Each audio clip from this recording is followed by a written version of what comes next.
Hello, welcome to Berlin again. Okay. Back to More Than Ever. What does it mean for you? Mehr, denn. Nick Monroe's the one who wrote that lyric, so you really should ask him. But as far as I'm concerned, more than ever, I wanted to come back and sing, because I retired in 2001, thinking, how tired I was, and I didn't want to sing anymore. And then I slowly started to get restless and write songs and buy equipment and record tunes. And then my wife threw me out and said, go back to this. No, she didn't. No, I'm only kidding. She said, don't you think you should go back if you want to go back? Because singing isn't a profession. It's not a job like working in a factory or typing or being a director of a company. Singing is a calling. It's something that you do, and you'll probably die doing it. Don't say that. So how did you feel it when your father and your husband said, okay, I quit, I stop, and I just go fishing maybe? I actually had a bet with one of the guys on the last tour that he did. He reminded me of it yesterday. He said, I bet your father will go back out on tour, and I was convinced he never would. I thought that was it, that he was retiring. And he came into the restaurant where we were celebrating after last night's fantastic show, and he came and he went, you lose your bet. So yeah, I was very surprised, but he's sounding better than ever. So At least you. I wasn't at all, because we had a big office in Florida with a warehouse with all the show kit and everything in it. And when I went over to pack it up and close the offices there, Roger said to me, get rid of everything, all the show kit and this and the other. We haven't got room for it. Get rid of it all. I didn't. I brought the whole lot back, and I think I sort of knew that it wouldn't stay too long, that he just needed a rest and recharge his batteries and get some more ideas. But where did you get the power for this, to do this? Well, first of all, I because of 2 years of not really singing very much, I found myself a teacher, and we live in a little town in Ireland that nobody's ever heard of outside Ireland, and yet not a kilometre from the house is the most wonderful singing teacher. Oh, His name is Walter Hine, and I've started working with him, and we're going to record some opera things together one of these days. But we work together a lot, twice a week, 3 times a week, and so it's getting more, powerful. Do you still remember your first song you ever played in front of an audience? One of the first things I ever sang, I remember now, was High Noon, Frankie Lane's High Noon. Remember, with Gary Cooper and these people, and then Mule Train and Riders in the Sky, all these sort of countryish things. When you compare to your shows today, is it completely different to what you did in the beginning? Yeah, because in the beginning I didn't have my own material, so I used to sing stuff other people did, which made it difficult. Because if you're writing, it takes time to write good material, And for many years I was convinced that what I was writing was very bad, and it probably was, And when I hear some of the songs I wrote in the 60s, they were terrible. But things got better, And then Durham Town became a hit, and New World in the Morning, and I Don't Believe in If anymore. And slowly the material got better and better. So then I started to make my own show of my own material. And that's when I started doing concerts. Because people pay to see you work. It's very different from people that come in off the street and you happen to be there to entertain them, It's 2 very different things. Yeah, sure. Yesterday Ian told me you're the most luckiest man when you're sitting in front of an audience and you can sing. Is that right? I think so. If you have a calling, if it's something you can really do well, then it just takes you irresistibly. And to see people having fun like they did last night in the show, I mean, to see them standing up before 4 songs before the end, and they're all involved in what you're doing, is the greatest thrill of all. It's a wonderful thing to do. Jessica works with me sometimes, and we've had great fun with audiences, haven't we? we have, absolutely. Yeah, we've done things from shows like What did we do? From My Fair Lady. My Fair Lady, yes. Yeah. Great songs. Dad was a fantastic professor. Yes. I was pretty appalling Eliza Doolittle, but No, you were he very was good. My Cockney accent sounds Australian.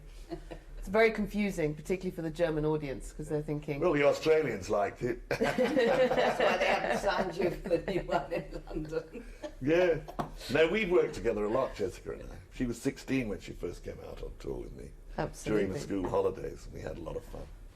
I trained as a performer, and so Dad said, well, if you want to know what it's like to really perform, then you should come on tour with me. And I didn't realise it was just because he wanted someone else to sing while he could play backgammon backstage. But it was really great, you know, because... Sorry, told them a bit of a secret there. You know, it's very rare that anyone gets an opportunity to sing in front of such a large audience if they don't have the background, you know. And there were times when I was 18 years old and I was singing to 13,000 people.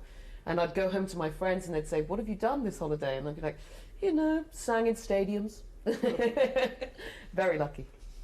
So music is running in your blood. Yeah. What about you, Not mine. Natalie? Oh, no. Yes, That's, well, no, that's yes. not true. We met when Natalie was secretary to my recording manager, a man called Jack Baverstock, very nice fellow. But he never saw what I could do. He never saw what I could do. He just didn't see it. Among them, Natalie O'Brien, you see. And this is how we met. And she was producing records for Philips Records, you know. She was very musical indeed. And she recognized my talent, of course. But Actually, my boss said, I've got this man here under contract. He said, do something with him. So I married him. And then we went on to other things with music. And 5 children. And 5 Yeah, children, 5 yes. children. 5 grandchildren, yes. now we're at another point. What means family to you all?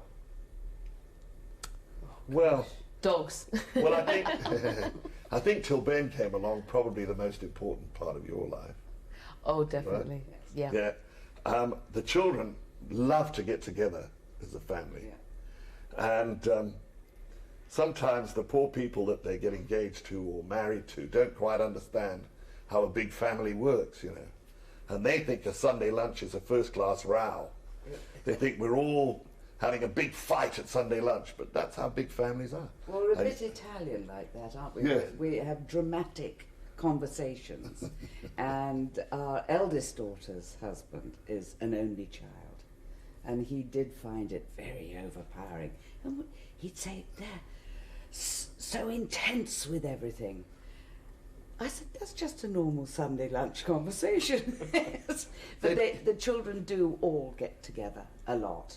I think that is the biggest achievement of my being a mother, is that the children do want to come home and see us. That's which true. is a blessing in this day and age. And I've tried to explain love to it. my sons, you know, that any family is a matriarchal society.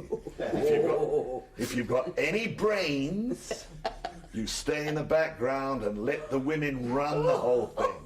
Yeah, that's the same. You say like an Italian family, so you're Sì. Yes. you're the boss. She's the Sono la boss. mamma. Absolutely. Don't believe a I word of wouldn't it. dream of doing something she didn't want me to do. We're going to get into a fight now. No, we won't. I have a big wooden spoon.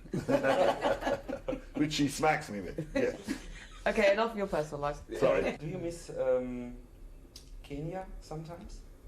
Well, Kenya was my home for 23 years, and so I missed it, yes. And Africa's in your blood, you know. If you ever go there, maybe you've been there. Have you been there? Yes, in South Africa. And, Yeah. So you know what I'm saying. Yeah. If you sit by a campfire and the African sky is over you, and you hear all the sounds at night, you know, you think, how can I live without that? You know. And how do you manage it?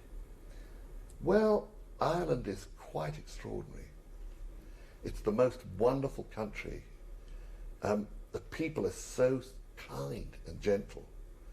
You can't feel anything but wonderfully warm when you come back. When we go back from here, it'll be just like, now we're back. It's like extended You know, it's family. just like- It's honestly like extended family. So You know, they came all the way from Ireland to see the show last night. 8 people. And they're friends of ours, you know, and they did it for a weekend to see the show. And I love that. I think that's wonderful.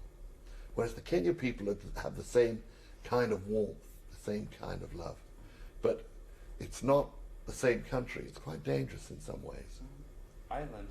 No, no, Kenya. Kenya. Uh-huh. Yes, no. Yes, for sure. Ireland, the only danger is The drivers. the drivers, yes. Sheep running around. Yes, who come straight. The roads are very small and they come sure. straight down the middle. So they don't quite understand give way from the right. And all Yes. this sort of thing. There's a nice story about your first guitar. Can you tell me the story? Yeah, yeah.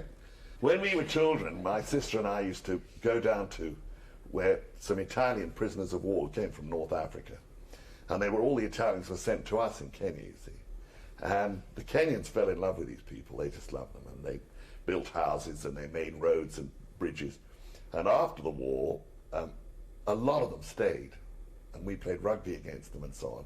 And they formed part of our community and we got on very well with them. And my sister and I used to go down and watch them building the houses. And of course they had kids at home and we used to stand and talk to them and they'd hardly understand what we were saying and we'd chatter away. And we went down every day to see them.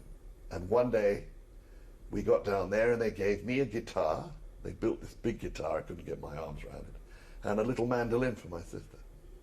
That was my first guitar ever. Was this a moment for you to say, oh, yes, this is it, guitar, I have my own guitar, now let's go on?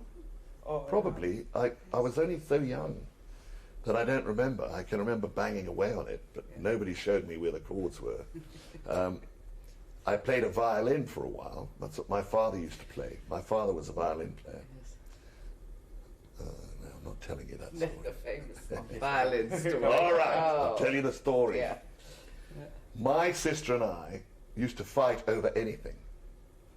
She used to punch me in the face for no reason whatsoever. That's why I'm such a good husband. Anyway, I used to take this violin down and play it, you know. I wasn't allowed to. And my father made the mistake of telling my sister, stop him doing that. So she tried one day to stop me. And instead of saying, look, put it back in the box, there's a good chap, she came to me and she said, pull and tug. And that was it. I put it in the box, but I didn't put the lid down. And I pushed her, and she sat on it. Completely. And it was broken, completely broken.